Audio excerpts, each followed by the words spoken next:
चलिए आज बात करते हैं एक ऐसे शब्द की जिसे हम सब जानते हैं लेकिन शायद पूरी तरह समझते नहीं। अनुशासन।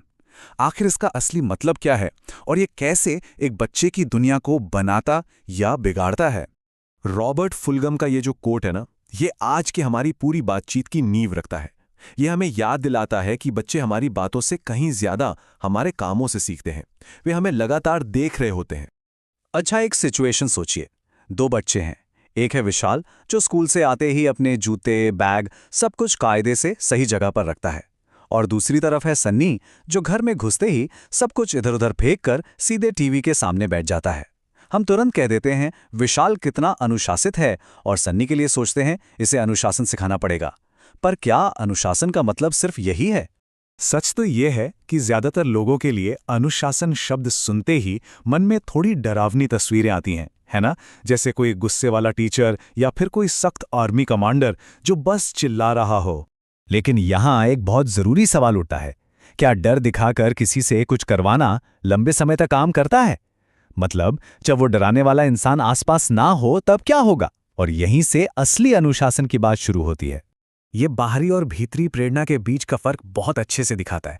सोचिए, एक इंसान ट्रैफिक लाइट पर सिर्फ इसलिए रुकता है क्योंकि पुलिस वाले का डर है, चालान कटने का डर। वहीं दूसरा इंसान तब भी रुकता है जब सड़क बिल्कुल खाली हो। क्यों?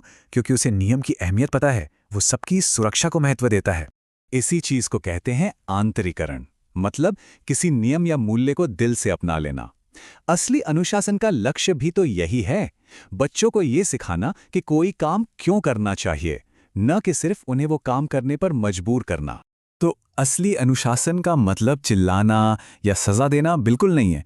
ये प्यार, सम्मान, साफ नियमों और लगातार मिलने वाले मार्गदर्शन का एक, आप कह सकते हैं, एक सुंदर संतुलन है। तो सवाल ये है कि इसे अपनी रोजमर्रा की जिंदगी में कैसे अपनाएं। इसके लिए ना मनोवैज्ञानिकों ने पालन पोषण यानी पेरेंटिंग के 4 तरीके बताए हैं। चलिए उनको समझते हैं। ये समझना बहुत जरूरी है। देखिए, एक तरफ है सत्तावादी स्टाइल, जहां माता पिता बॉस की तरह होते हैं क्योंकि मैंने कहा है। इसका नतीजा, बच्चे अक्सर चिड़चिड़े और गुस्सैल बन जाते हैं। फिर है अनुमोदक स्टाइल, मतलब हद से ज्यादा छूट, कोई रोक टोक नहीं। इससे बच्चे जिद्दी हो जाते हैं। और सबसे आखिर में आता है आधिकारिक स्टाइल। यहाँ प्यार भी है और सीमाएं भी, नियम समझाए जाते हैं। और रिसर्च यही कहती है कि इस स्टाइल से पले बड़े बच्चे सबसे ज्यादा आत्मविश्वासी और कामयाब होते हैं। इन तरीकों को और आसानी से याद रखने के लिए लेखिका बारबरा कोलोरोसो ने 3 बहुत ही दिलचस्प उपमाएं दी हैं। चलिए देखते हैं। पहले हैं ईंट की दीवार जैसे माता पिता। ये बिल्कुल कठोर होते हैं, अटल। इनकी बात ही पत्थर की लकीर होती है जिसमें कोई बदलाव नहीं हो सकता। फिर आते हैं जेलीफिश जैसे माता पिता।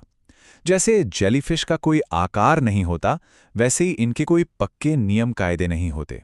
वे अक्सर बच्चों की हर जिद के आगे आसानी से झुक जाते हैं। और आखिर में है रीढ़ की हड्डी जैसे माता पिता।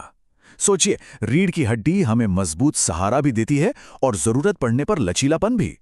बिल्कुल वैसे ही ये माता पिता प्यार और सम्मान के साथ बच्चों को सही रास्ता दिखाते हैं और एक मजबूत सहारा बनते हैं। और यही तरीका सबसे अच्छा माना जाता है। लेकिन ये सब बातें असल जिंदगी में कैसी दिखती हैं? आइए इसे एक छोटी सी पर बहुत गहरी कहानी से समझते हैं। ये कहानी है 2 नौजवानों की। मजे की बात यह थी कि दोनों के ही पिता बहुत सख्त थे। लेकिन ताज्जुब की बात यह है कि दोनों अपने बचपन को बिल्कुल अलग अलग नजरिए से देखते थे। तो फर्क किस चीज का था? सख्ती का नहीं, फर्क था प्यार जताने के तरीके का।